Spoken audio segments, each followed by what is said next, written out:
I could find a way to just get people out of their houses. We live in a small town, and people might think it's very idyllic and very community-minded. But people still won't go out and talk to each other. And I guess I would like to get the town to think about third places and building those sort of connections. I mean, they might think about putting benches on the sidewalk, but not really about connecting people. That's what I'd like to see, because it's kind of weird to live in a small town that looks very idyllic, and to know that I find it almost impossible to drag anyone out of the house to meet up. Welcome to the Sidewalk Ballet. I am Chip. This is our last episode of 2025. Coming up in the episode, we will hear from Josh Yeager. If you, like me, are involved with the International Downtown Association community, or depending on what corners of the internet you spend time, you may know Josh. If you do not, I'm very excited to introduce you. He's someone who's not only an incredible practitioner and placemaker in his own right, as the founder and principal of Bright Brothers Strategy Group, along with his co-founder David Romaco and their creative lead Brandy Walsh, but Josh is also one of the most generous champions of this work that I know. He spends quite a bit of time supporting others, connecting ideas, and paying attention to what's actually happening on the ground. We had a really great conversation, and I'm looking forward to sharing that with you. But first, since it is New Year's Eve, and we are technically a media outlet, there is a mandate that we have to look back on the year that was and wildly speculate about the year that is to come. Apparently, it's required of every media outlet in existence. So, as I've talked with a lot of people for the podcast over the past weeks, people who think deeply about cities, planners, artists, organizers, authors, advocates, I asked them what their hopes for their city in 2026 were. And I heard beautiful wishes, necessary wishes, important wishes, but even though cities are where wishes come true, that's only when wishes are turned into action. So for this episode, I tried to translate those hopes into practices. Not individually, but in aggregate, from what the visionaries I spoke with are hoping for to what are some small things we can actually do, resolutions, if you will, for the year ahead. The voice you heard at the top of the episode was that of our first guest, author and activist Karen Christensen. If you haven't listened to that first episode, I invite you to do so. Karen has spent a lot of time thinking about and writing about third places, gathering spaces that people come together informally with regularity, where conversation is the main activity. The importance of third spaces continue to surface through subsequent episodes as a place for discourse, for belonging, for shared identity, for community empowerment. What I believe I heard is that third places, neighborhoods, cities, communities, they all require presence. We have to get out of our house. And what we know is that cities don't happen at 30,000 feet. They happen at ground level, on the sidewalk, at the corner bodega, in the bookstore, at the food truck at lunch, in the corner cafe. Cities happen in third places. Community doesn't usually collapse in a crisis. It erodes quietly through absence. So that brings us to our first Sidewalk Ballet resolution for 2026, a practice that is simple, but not easy. Show up. Not to everything, not perfectly, just enough that your absence would be noticed. Show up to the same places, the corner cafe, the library, the park. Become a regular. Go to community meetings you usually skip because it feels awkward or small. Join that club or group. Get out of the house and show up where community is happening. Because cities don't become communities when people agree. They become communities when people are present. This might sound like a predictable answer, but my hope is that all of us become better stewards of each other's public joy, and that this is achieved through not only social attitudes and acts of care in public space, but also spatially and systemically. I was so inspired talking to Jay Pitter about public joy and the work she's doing, and the role we all have in stewardship of our own and each other's public joy, something that Jay declares is essential infrastructure and a human right. Showing up is necessary, but you can show up and still be invisible. You can show up and still miss what's actually happening around you. What changes things is staying. Our second resolution is this: linger. Linger long enough to notice who's already there. Linger long enough to see when a place is busy and when it empties out. Linger long enough to recognize faces and to be recognized in return. Most of us move through public space at the speed of efficiency. We pass through, we check a box, we move on. But cities don't reveal themselves that way. They reveal themselves slowly through repetition and attention. Lingering is how you can learn the unspoken rules of a place. It's how you understand who feels comfortable and who doesn't. It's how care becomes visible. What I kept hearing in these conversations is that public life doesn't need more spectacle. It needs more witnesses. People who are present long enough to notice what's working, what's fragile, and what needs tending. Because once you linger, a place stops being abstract. It becomes specific. And once a place is specific, responsibility starts to feel closer. And that's when we understand how to be stewards of public joy. Gwen Brown is the co-founder of SF Black Wall Street. I think for me, my hope for San Francisco in 2026 is to see stronger community connections, more collaboration, more empowerment, and more of us creating our own tables instead of waiting for the invitation. When Gwen talked about this, what struck me wasn't urgency, it was clarity. Not waiting to be invited, not waiting for permission, not assuming someone else will coordinate things eventually. Just recognizing that if you care about a place, a community, you already have standing. That idea came up again and again in different ways in these episodes, and it led me to the next resolution. Start where you are. Starting where you are doesn't mean thinking small. It means thinking locally. It means focusing on what's close to you, geographically, relationally, materially, instead of getting stuck in abstraction or scale. It's about asking, what can actually happen here with the people who are already involved? What I really hope for our community in the coming year is I'm working in my off hours to actually get a farmer's market off the ground, which I think would just be, again, another great gathering place for our town, and a place that can hopefully connect people to food and local businesses.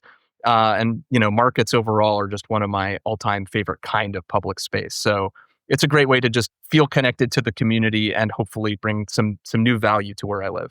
Nate Storring is the co-director of Project for Public Spaces and is a global thought leader when it comes to how public spaces work. When I asked him his New Year's wishes, he didn't talk about best practices or global trends. He talked about his town. Here's someone who supports communities all over the world, choosing to invest his time and energy right where he lives.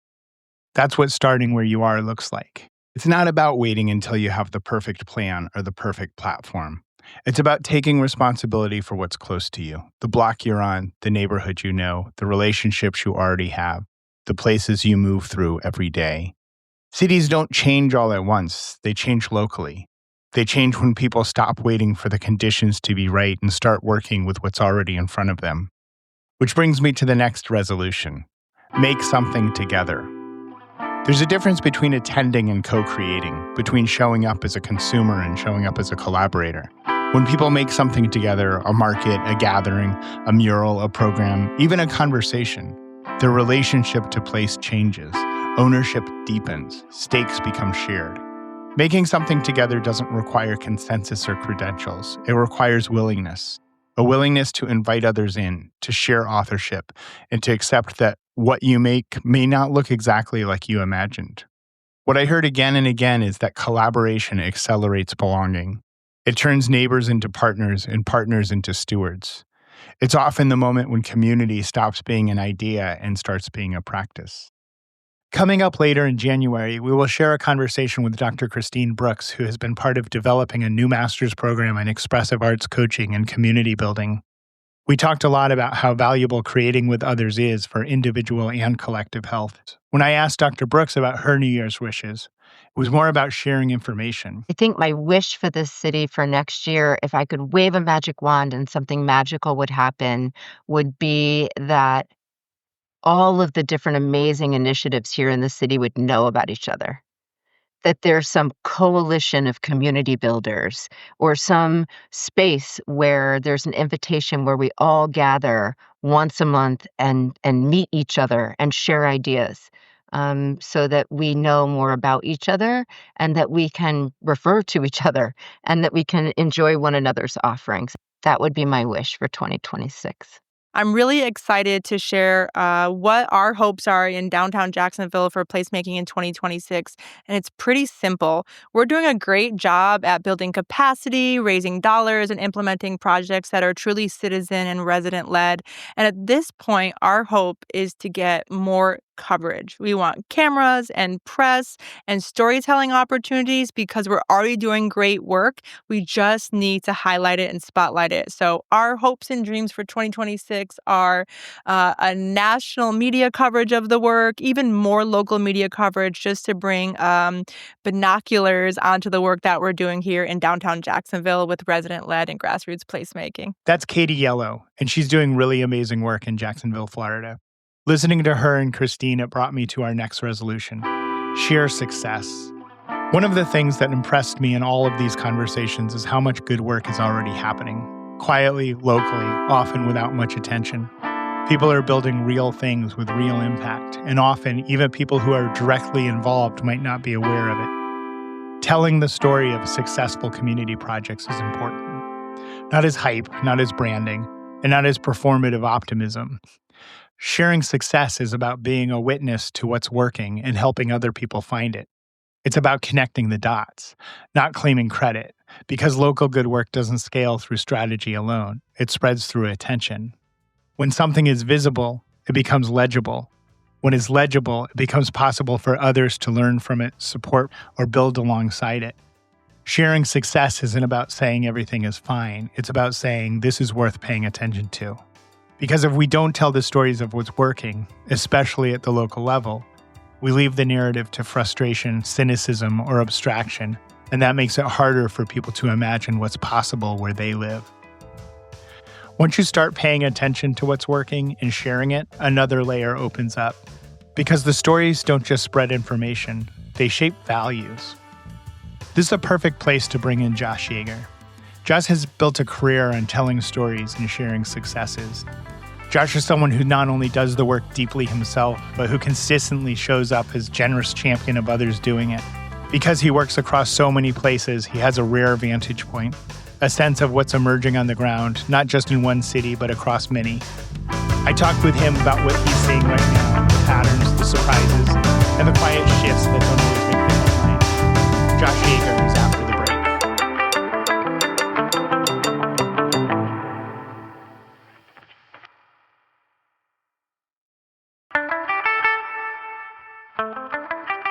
Josh, welcome to the podcast, and Happy New Year. How are you doing? Hey, Happy New Year. I'm great. How are you doing? I'm really good. I'm excited to talk to you. We've been chatting about a lot of things for a bit, and I'm excited to get you here on the Sidewalk Ballet and hear about you. So are you a New Year's guy? Do you have New Year's traditions? Do you do anything exciting for New Year's? Yeah, I have really deep-seated traditions. We get drunk every year. It's like crazy. No one else does that. Did you come up with that idea? Was that an original?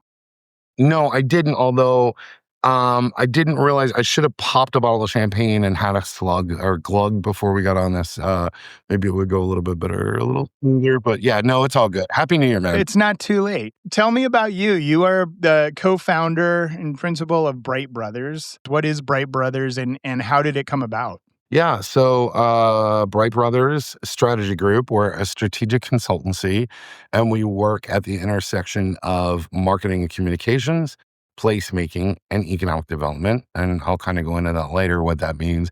And we work specifically with place-based organizations. So the bulk of our clients are what you would call BIDs. They're urban place management organizations. That's how the International Downtown Association classifies their members, as UPMOs, urban place management organizations.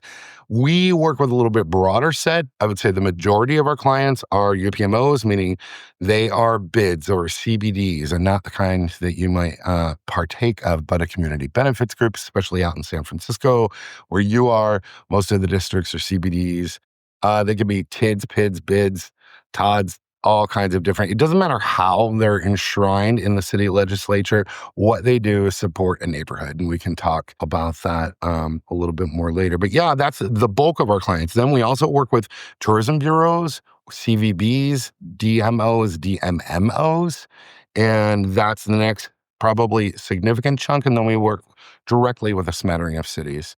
And usually that's on data analytics and intelligence with them, but directly on content strategy and engagement with the communities that they serve. I think ultimately, if you're working in a place, we are here to help you connect place plus people. And that's basically in a nutshell what we do. So tell me how you do that. Like, what does that mean when you work with these organizations? Give us like an example of what kind of, why would somebody call Bright Bros? It's consulting. It's strategic consulting. So, I mean, every place and every organization is different. Even though they're all urban place management organizations, they're going to have their own localized, and this is the point, localized pressures, politics, communities, community hot buttons. Some are really artsy. Some are really hard scrabble. Some really need funding. Some have so much funding, they're really doing amazing things. I'm kind of fascinated with this hierarchy. And my good friend and fellow consultant Jenny Starkey from Starkey Strategies, and I talk about this all the time. Basically, it's like the hierarchy of needs. It's like a pyramid, and it explains what bids do. And at the very base level, basically, you've got clean and safe and operations. You have to have clean streets. You have to clean your house before you invite people over for a party, which is the analogy I like to make. It's kind of the same thing. If you want your neighborhood to be more vibrant, first and foremost, you've got to clean out the streets. Then you can start working on beautification and putting in planters and nice park benches and branded stuff and cross street banners and street pole banners and all of that fun stuff. Flowers. Next, moving up, events, activations, placemaking, and that's where we start. So I don't touch any of the lower stuff on the pyramid. I'm not really involved in operations per se. But when we start getting up into the more, what obviously I think is the fun stuff, the cool stuff, it's marketing and communications, events, activations, placemaking. But where we differentiate and where we are different is that we have a very specific process that we use called poster, and we develop personas. And plenty of places make and do and sell persona data. How ours are different are they are completely customized based on your community. There's an entire process that we have with 3 iterative stages of intake, from your organization to your ratepayers and stakeholders, and then community engagement directly with the community. What's important to them, what's not. But by defining these personas, then we create a strategic toolkit for the district to use. And then we use that for planning of everything, whether that is marketing and communications. It works for everything from an entire content strategy for your organization to the tone of voice on your website to how you might write an Instagram post or a Facebook post or a newsletter. All the way on up, back up strategically, you can use poster for strategic planning, organizational development.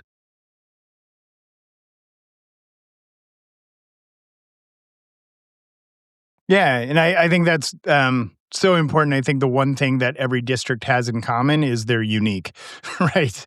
And so I think that's a really important process to like understand what is the special sauce here. Who is this? Who is this for? And it's usually a multi-layered answer, right? How did you get into this? Where did you come from? Yeah, so I've had a really wild ride, and I never would have anticipated that this is what I would be doing at my age. I originally went to school for foreign language, secondary education, and I thought I was going to be a teacher, teaching French and German to local students here in Pennsylvania. But my ride took me all around the country over the last, 30 plus years. But yeah, so I started out in foreign language. I speak several languages. I've traveled extensively through Europe, worked in Europe. I did international sales of games and gaming equipment back in the 90s. Tons of retail, like cutting my teeth. I've been working legally since I was 14. Going to work is not a bad thing.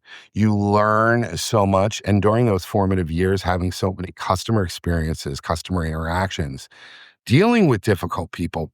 All of that helped prime me for what I do. But I basically was at a very advantageous spot. The internet hit and mass consumer adoption hit around the same time. The company I was working for was very progressive in that they were publishing digital catalogs, building an e-commerce website. From that, I got into e-commerce, and then I went and worked for the first online CD retailer. We developed the first digital downloads of music. This is eons before Apple Music or Spotify even existed. I just kept hopping that through the chain, working my way up from Philly to Manhattan to Boston. And then the dot-com bubble burst, and I ended up moving out to Arizona.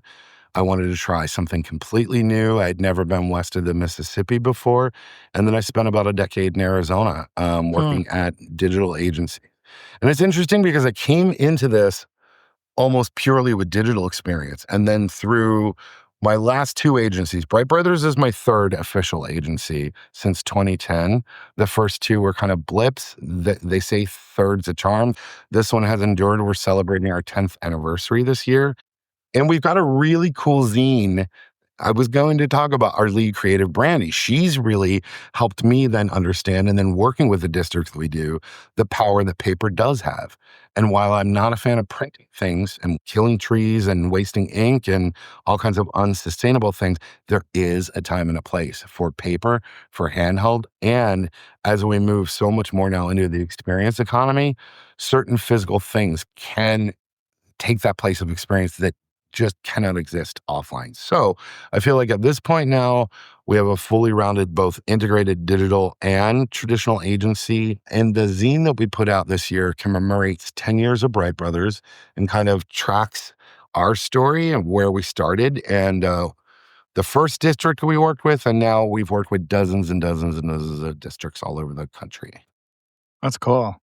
Is the zine a regular thing you're looking to do, or was this a one-off? You know, it's funny because I think Brandy and I were both really itchy to do a zine. We're both big fans of and this comes back to the street art stuff that we were talking about earlier, and Philly being such an incredible home for all types of art. I'm a big fanboy of this guy locally, Conrad Benner. He runs Streets Department blog, and basically he's just another Philly kid who's done well. Although he has stayed here in Philly, he covers everything from, it's not just murals and sculptures and stuff, but wheat paste.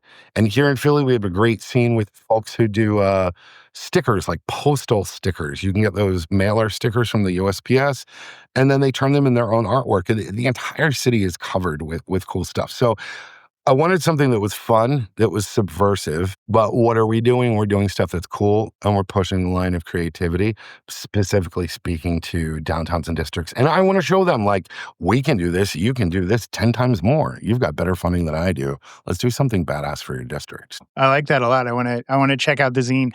So one of the things I want to ask you as we're transitioning out of 2025 into 2026, your newsletter, I just want to give a plug to newsletter. I highly recommend anybody signing up for it because it's such a valuable, it's entertaining as hell.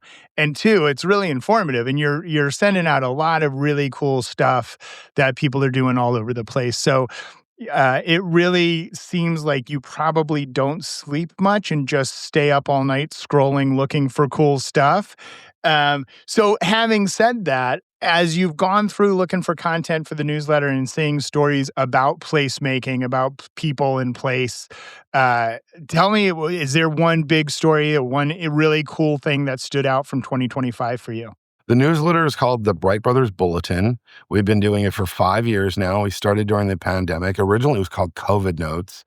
And then we transitioned and rebranded it a couple of years ago. We're up to our 100th edition, or close to our 100th edition. So we put it out 2 times a month.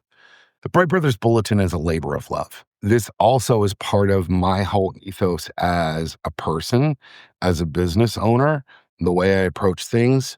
I was never a fan of hearing an alarm screaming in my ear, waking me up, setting me off in a bad mood immediately, having to chug down my coffee and cram some food in my mouth, take a shower, sit in the car, drive to work, all of this.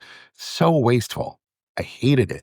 So for years and years and years, I did the grind like everyone else. And then when I stepped out on my own, even though we weren't making any money when we first started, I love the fact that I can roll out of bed with a cup of coffee and spend 2 hours reading. I start my day off nice and quiet. There's nobody to bother me.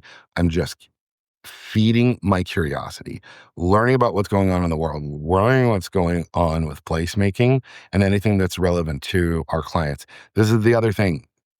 I curate dozens of articles and I sort them and collate them and I keep them in an archive. But when I go to sit down to write the newsletter, I start looking, what are the trends I'm seeing and what are the takeaways? And this is what I endeavor to do with the bulletin, is to always include the with them, what's in it for me. So yeah, it's great that there are this, that, or the other thing going on in the world, but I try to bring it back all the time to what does this mean for my district? What does this mean for my ratepayers? What does this mean for my organization? Basically, we're giving away free advice. We're giving away strategic thought. And I also, just like you, I try to engage with other leaders, other businesses, providers, purveyors that are doing cool things. So I try to continually bring folks in, interview them, and then bring it back again to what does this mean for the district or the client. But I've interviewed folks that do projection light mapping and drone shows and killer videography and storefront mastery programs, all kinds of stuff. If you do something cool that is germane to place, I want to hear from you. So if you don't mind, I'm going to use this as a little podium right now to say, if you're doing something hella cool and you haven't already been on Sidewalk Ballet, then I want to hear from you. So reach out and bright-brothers.com and sign up for the newsletter and shoot me an email and tell me what you've got to pitch. If it's viable and it's relevant, I see value, I'll make sure you get in front of the eyeballs that read our newsletter.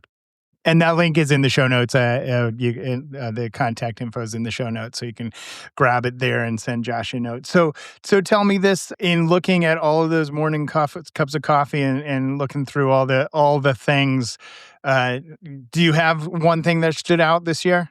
Yeah, I don't know that there's one fantastic story that I've seen that has really there's so much cool stuff. And this is the thing, I basically have 5 sections in the newsletter. Every newsletter kind of follows a similar format, and we show stories from all over the world. I've polled our readers. I've asked them what they want to see. And basically, they want to see case stories of what other cities are doing. This is something that I like about our industry and this is very much fostered by IDA, the International Downtown Association, is there's this whole concept of R&D, like rip off and duplicate or rip off and deploy. If one city does this and it earns a Pinnacle Award, guaranteed you're going to see a slew of cities implement that. And that's totally okay. Because the good thing about the industry is it's all about sharing knowledge and what people do. So I'm always trying to find examples of districts, whether that is here or in Europe or around the world, anywhere. If they're doing something cool, let's talk about how we could potentially implement something like that in the United States. So as far as big trends go, though, there's stuff I haven't written about that I want to, that are bigger issues that I'm seeing. One of them is around funding, and I'm currently working on kind of a trends report around this. I mean, it's something that impacts every district. I was listening to your interview with Nate Storring, and something that he said in the interview, it got me thinking, and it's been stuck in my craw ever since I heard about it. He was talking about funding models, and he is a big proponent of bids. I heard Nate Storring say that he liked bids because they were scalable, and he thought that their funding model worked. And I've been thinking about this a lot because almost every district that I know is really hurting right now because the way they are assessed is based off of ratepayers' participation. Lots of clients have a big mall or had a big anchor in their district. That's gone. Retail is not coming back. Experiential retail, small niche experiential retail, or even big niche. I mean, the new Netflix house at King of Prussia, that's massive. And I've written about that too. I think that's a great thing. But street level, we're going to continue to see some nasty changes. And I don't think that any type of major retail is going to continue. So the whole bid model, I'm questioning, is that the best? I think that tourism models might be better suited. I'm looking at, overlay districts and incremental tax districts. And I think, again, if you put all of your eggs in the bed tax basket, If something happens with travel, like we're seeing major impacts in the United States right now, because we're not seeing the foreign travelers coming, those impacts are not going to be good for CVBs. But in my experience, in general, I think that tourism bureaus, CVBs, DMMOs are much better funded in general than a lot of the bids that we're seeing. They have more money to do cool things. It's just that they are working on a different footprint and purview than somebody who's hyper local and just a bid district. I'm working on a research project right now because I want to put together a repository of funding. All of the federal funding has evaporated. We're definitely in an isolationist period here in the United States. And as we move into 26, I think this story is just going to continue to grow around funding opportunities, and people are going to have to get creative. I think the bid model has been really so popular because it works. It has worked. It's been successful. And now there are so many variables pulling at that, where assessments are, when you have vacancies are changing so much, retail is changing so much, the way we use space is changing. So that model needs to change. And we're seeing a lot of different paths, but I think you're right to look at on a more national scale or even North American scale, what does this look like? What is the next model? And I think one of the things you said was putting a lot of eggs in one basket. There's been a lot of reliance on assessment districts. And now I think we're seeing people kind of shift and looking at more earned income, earned revenue, but also, here in San Francisco, we're seeing a lot of private funding come into civic projects, which has definitely an upside, but there's also some vulnerabilities there. There's some complications there. So I think looking at all of it is going to be really interesting. And I think for 2026, that's going to be, I think IDA will probably take on a lot of that. I think the conversation is really important and top of mind for everybody. How are we doing this? We're losing what we've known for 20, 30 years. Yeah, things are definitely going to continue to be upended. And you hit on a key thing, private funding. That's where I'm seeing the majority of funding. So philanthropic organizations that have traditionally always funded things. Not that there are any more dollars now, but there's much more demand and much more need for those dollars. And diversification is exactly the key. We can't just run districts and do cool things based on one particular industry. So I think that those are kinds of things that people need to be looking at. 2026, however, just compound all these pressures. There's so much opportunity. This is something that's happening across the country. Well, FIFA is coming to 12 cities in the United States or in North America next year. That's a huge opportunity. And I know within our industry, we have cities that are talking to one another and comparing notes and saying what they're going to do. I know there's a lot underway here in Philly as well. America 250, it's 2026. It's going to be the 250th birthday of the United States. There's tons of stuff, programming, infrastructure, all kinds of things that need to happen in 2026. Philly's also got the MLB coming up. There's a lot going on. There's a lot of opportunity. There's a lot of opportunity for international travel. And this is where I'm wondering what's going to happen because, FIFA people travel hard. They're fans. They're hardcore fans.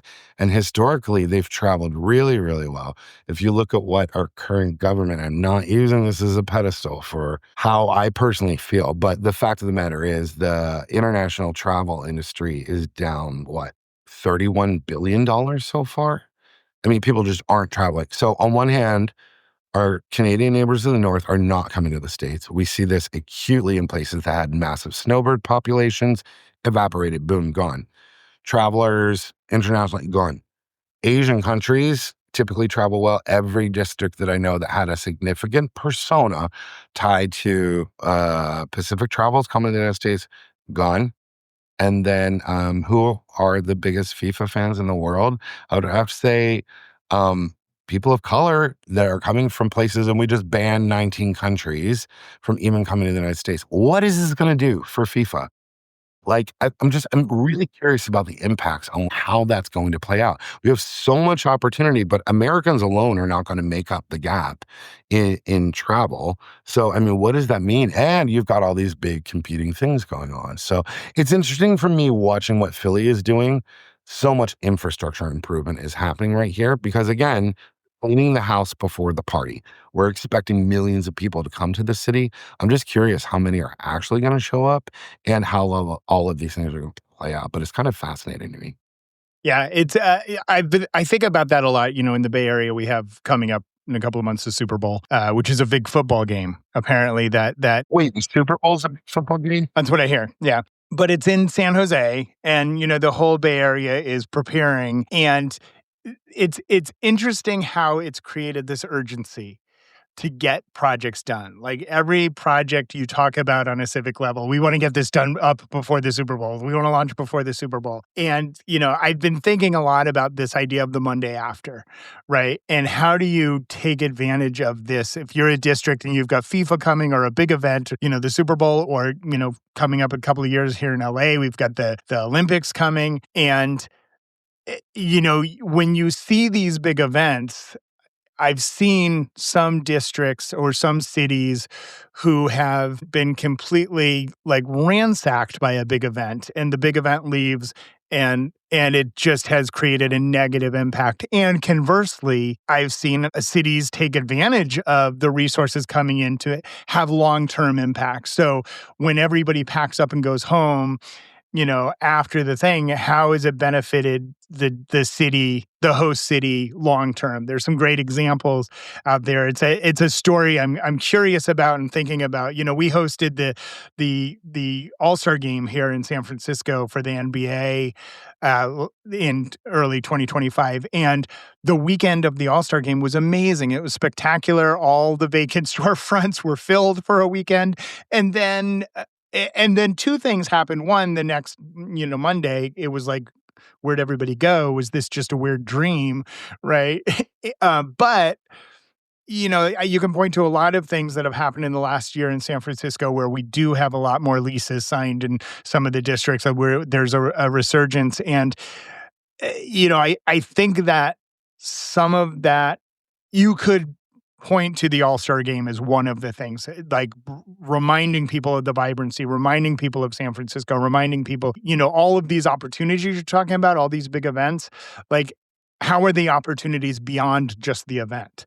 Like what's the long-term opportunity that happens? I mean, here's the thing. Long term, will I benefit from better roads and ADA compliant sidewalks here in Philadelphia now that the pressure's on and now that the city is finally doing these improvements?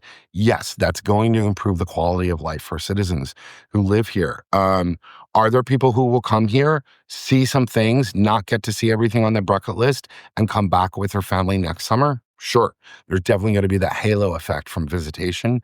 But yeah, it's really interesting. I don't know how much of a jolt, an influx into the economic arm of the city it's going to be.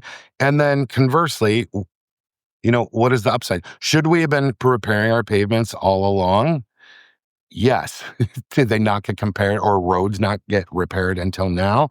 It's a benefit for everybody. But yeah, I mean, if I were looking to launch a business, and we're looking into different markets and things, like I'm going to want to be in a city that is going to get that big influx.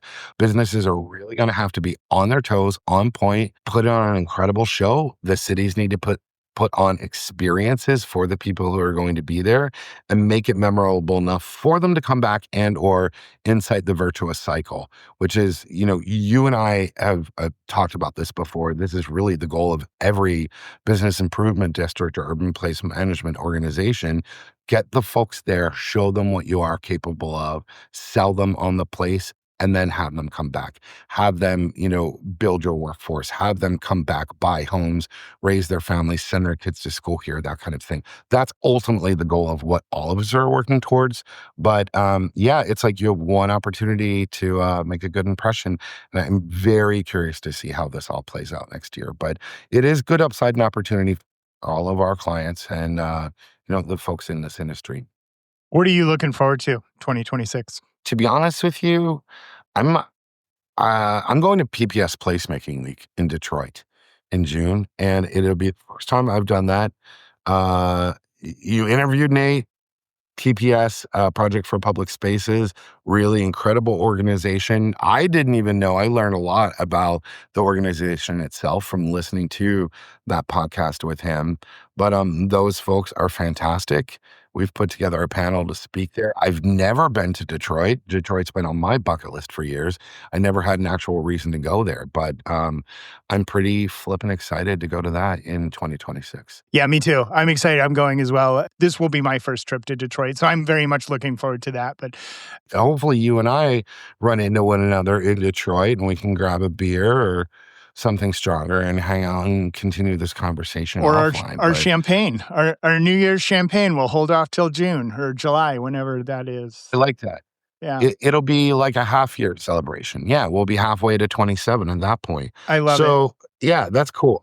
That's probably the thing I'm most excited about. Awesome. We'll see you there. Thanks you so much for jumping on. It's really good to chat with you. Happy New Year. I'm excited for the year ahead. I feel like there's going to be some big challenges, but it's also some big opportunities and lots of fun work in the downtown. Yeah, Chip, I really appreciate the opportunity to come on. Love chatting with you. You're one of the coolest people in the industry to talk to, and just I love that you've launched this. I love that you're doing, and I have to give you credit. You know, you and I talked about this. I'm not a big podcast guy, and you got me to flip my behavior. This is a marketer's biggest challenge, getting people to change their behavior. So you actually did get me to change my behavior. So props to you for that, and thanks for having me on Sidewalk Ballet. Josh Yeager is the co-founder and principal at Bright Brothers Strategy Group and an all-around great cheerleader of the urban place district management field. You can find him and sign up for his newsletter at bright-brothers.com. That link's in the show notes. Also in the show notes are our Sidewalk Ballet resolutions for 2026. Let's recap so far. Show up. Linger. Start where you are. Make something together. Share success.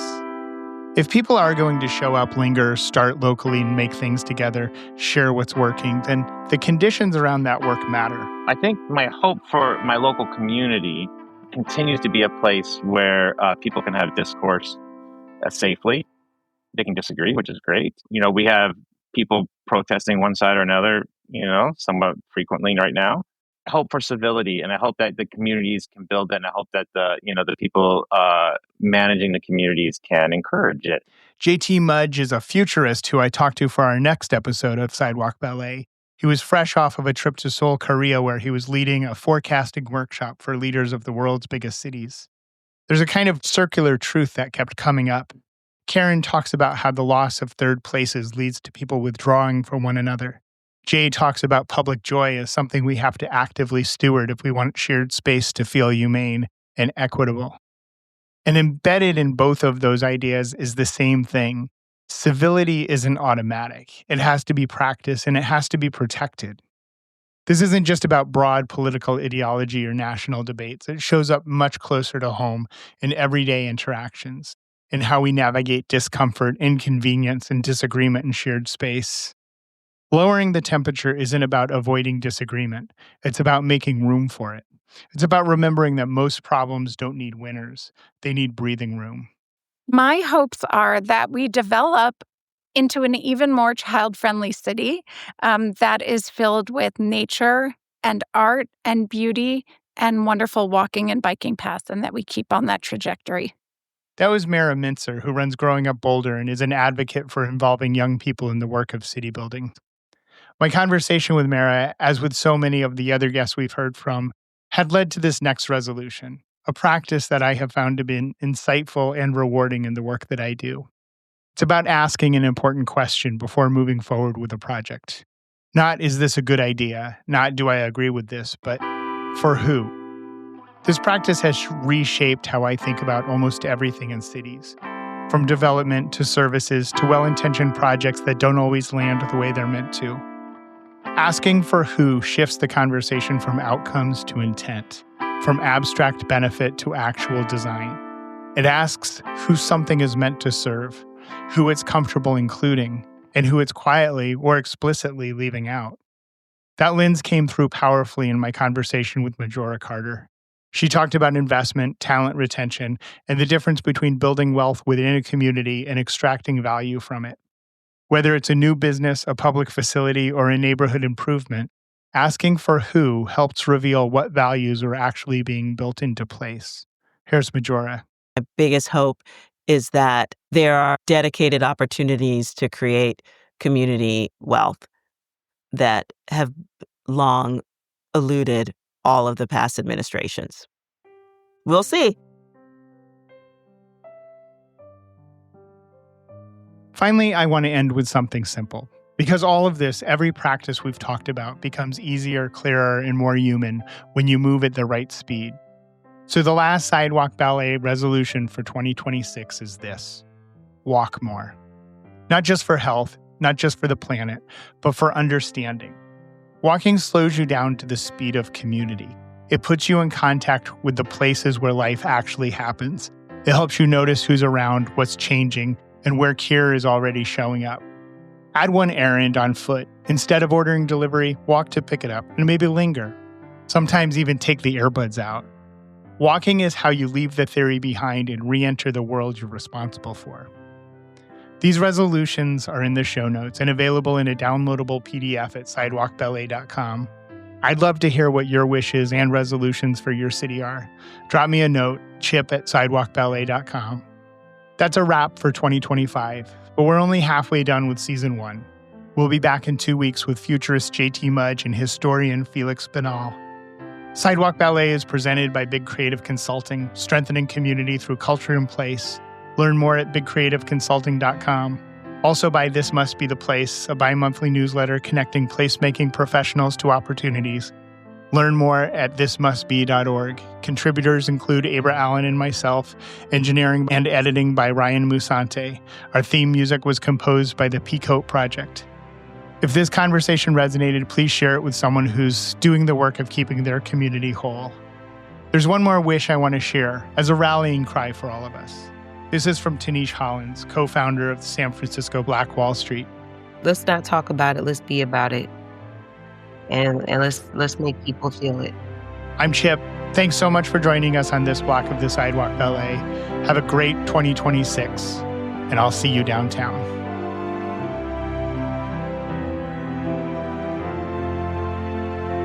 Is this ending too cheesy? It's kind of cheesy, isn't it? Ah, hell, I love it. If you can't be cheesy on New Year's, when can you be cheesy? Happy New Year.